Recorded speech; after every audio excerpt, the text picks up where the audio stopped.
Happy Friday morning po sa inyo lahat mga kapatid. Happy weekend. At salamat sa Panginoon sa kanyang kalakasan, karunungan na ipinagkaloob sa atin sa mga nagdaang araw at sa kanyang patuloy na biyaya na ating pong natanggap. Sa umagang ito, tayo po ay magpapatuloy sa ating online morning devotion, ang ating pong Grab Food for the Soul, our daily dose for the nourishment of our soul. Simulan natin muli ang ating umaga sa pagbubulay-bulay ng kanyang mga salita nang tayo po ay makalakad sa isang mapayapang pamumuhay. Sa umaga po ito, ang ating paksa na pagbubulay-bulayan ay hinahanap ka ng Diyos. At ang ating batayan talata ay nakasulat sa Lucas 15:4 at ganito po ang kanyang mga sinasabi sa atin. Kung ang sino man sa inyo ay may 100 tupa at mawalan ng isa, ano ang gagawin niya? Hindi ba't iiwan niya ang 99 sa pastulan at hahanapin ang nawawala hanggang sa ito'y matagpuan? Salamat at purihin ng Panginoon sa ating pagbasa at pagkarinig ng kanyang mga banal na salita.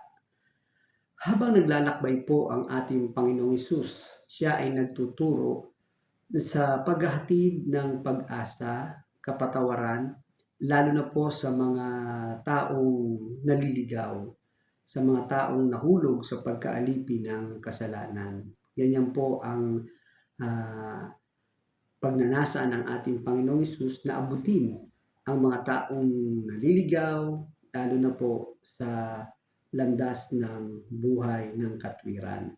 Kaya ang wika po sa Gawa 2:38, sumagot si Pedro, pagsisihan ninyo talikuran ang inyong mga kasalanan at magpabautismo kayo sa pangalan ni Jesucristo upang kayo'y patawarin at tanggapin ninyo ang kaloob ng Espiritu Santo. Subalit nagbubulong-bulungan ang mga Pariseo at mga guro ng kautusan laban sa ating Panginoong Hesus, sapagkat ang ating Panginoon ay nakikihalubilo sa mga makasalanan. Kaya nagsalaysay ang ating Panginoong Hesus ng 3 talinghaga sa kanila upang ipakita kung bakit tinatanggap niya ang mga makasalanan. Ang talinghaga ng nawalang tupa sa Luke 15:3-7, ang talinghaga ng nawalang salapi sa Luke 15:8-10, at ang talinghaga ng alibughang anak sa Luke 15:11-32. Napakahalaga po sa paningin ng ating Panginoon Diyos, siya bilang mabuting pastol, na pansamantalang iiwan niya ang lahat ng pag-aaring tupa upang hanapin ang isang nawawala. Bakit po kaya ganon? Samantalang ang 99 ay nasa ligtas na kalagayan at kumakain ng sagana sa damuhan, ang nawawala ay nakalantad sa panganib na dulot ng iba't ibang elemento ng kalikasan. Ang nais po ng ating Panginoon Diyos sa lahat ay magkaroon ng buhay at maranasan ang kasaganahang malayo sa mga alalahanin.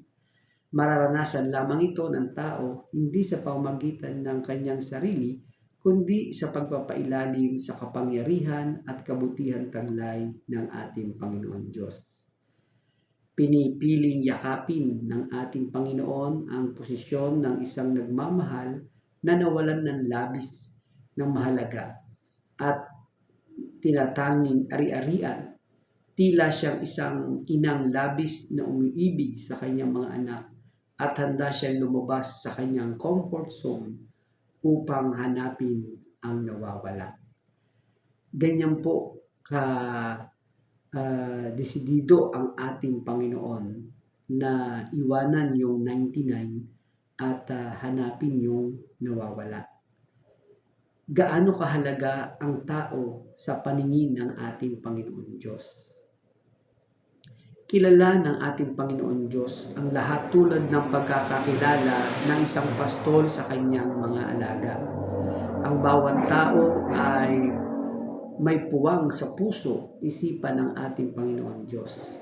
Ipinagmamalasakit ng ating Panginoon Diyos ang bawat Kristiyano, lalo na ang mga bago, may hina at mga naliligaw. Dapat din tayong magmalasakit sa mga tulad nila at sikaping maibalik sa kanilang mga pananampalataya. Himukin natin silang magsisi at manumbalik sa ating Panginoon, ang kanilang dakilang pastol.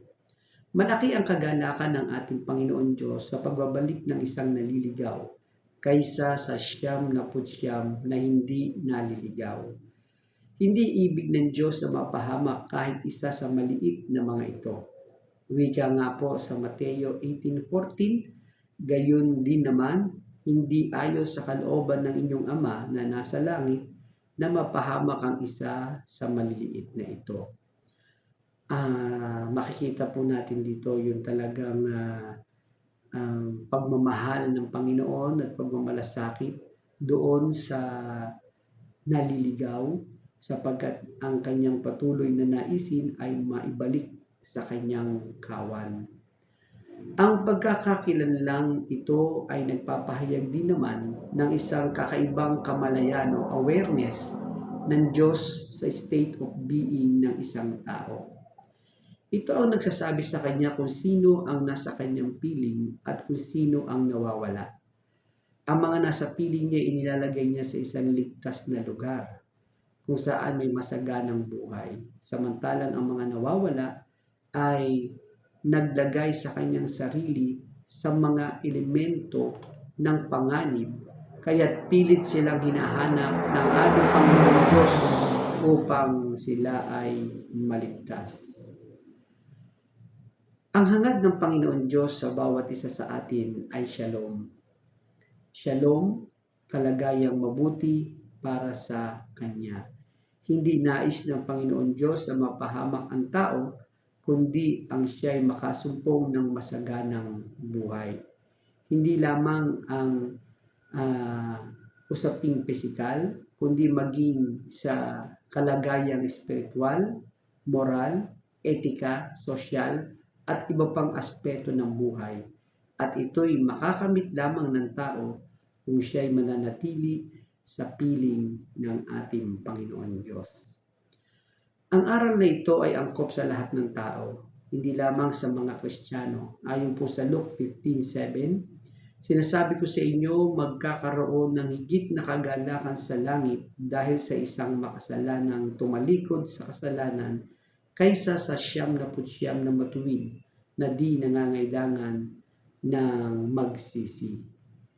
Higit ang pagsasaya doon sa langit dahil sa isang makasalanang nagsisi kaysa sa 99 na taong matuwid na hindi nangangailangan ng magsisi. Ibig sabihin po, higit na kagalakan sa langit dahil sa isang taong bagong mananampalataya o isang taong naligaw kaysa sa 99 na dati ng mananampalataya. Ang ating Diyos ay Diyos na laging naghahanap sa naliligaw at nagagalak tuwing may isang taong naliligaw. Kapatid namin nakikinig, kaibigan namin nakikinig, kung sa tingin mo ikaw ay naliligaw ngayon ng iyong landas, huwag mong isipin na ang Panginoon Diyos ikaw ay pinababayaan. Ang totoo niyan, hinahanap ka ng ating Panginoon. At welcome na tayo ay bumalik at magbalik loob sa Panginoon. Kanyang bukas ang kanyang mga kamay upang tayo ay yakapin at muling makasama sa kanyang kawan. Salamat sa ating Panginoon Diyos na napakabuti. Salamat sa ating Panginoon Diyos na laging naghahanap ng mga taong naliligaw upang muli ay mabalik sa tamang landasin ng buhay. Tayo po ay manalangin. Salamat po Panginoon sa umagang ito, sa iyong mga salita na aming muling pinagbulay-bulayan. Salamat Panginoon sa iyong hindi pagpapabaya sa kalagayan ng sangkatauhan na lagi mong hinahanap, lalo na ang mga naliligaw. Panginoon, ito pong weekend na ito, dalangin namin na makadama ang bawat isa ng patuloy na maayos na kalagayan ng mga katawan, yung mga nag-work at mga nagsisipag-aral. Although kahit Saturday ay meron pa din pong papasok sa work and school, ikaw po ang aming Panginoon na patuloy na mag-ingat sa aking mga kapatid na ito. Panginoon, muli po ang aming mga kapatid na may mga karamdaman katulad ng iyong mga salita. Nais niyo po ang isang abundant life, isang buhay na masagana na dito pa lamang sa lupa ay maranasan ng bawat isa. Kaya ang kasaganahan ng buhay, Panginoon, sa iyo pong mga salita ay nagdudulot ng kagalakan, pag-asa sa buhay, lalo na po sa aming mga kapatid na may mga karamdaman. Iyo po, Panginoon, sila ay pagpalain sa kanilang mga kalalagayan. Ikaw po, Panginoon, ang manguna sa buhay namin sa buong araw na ito. Sa pangalan ni Jesus. Amen. Papuri at pasasalamat sa ating Panginoon. Salamat din po sa inyong pagsama sa akin sa ating pagbubulay-bulay ng kanyang mga salita.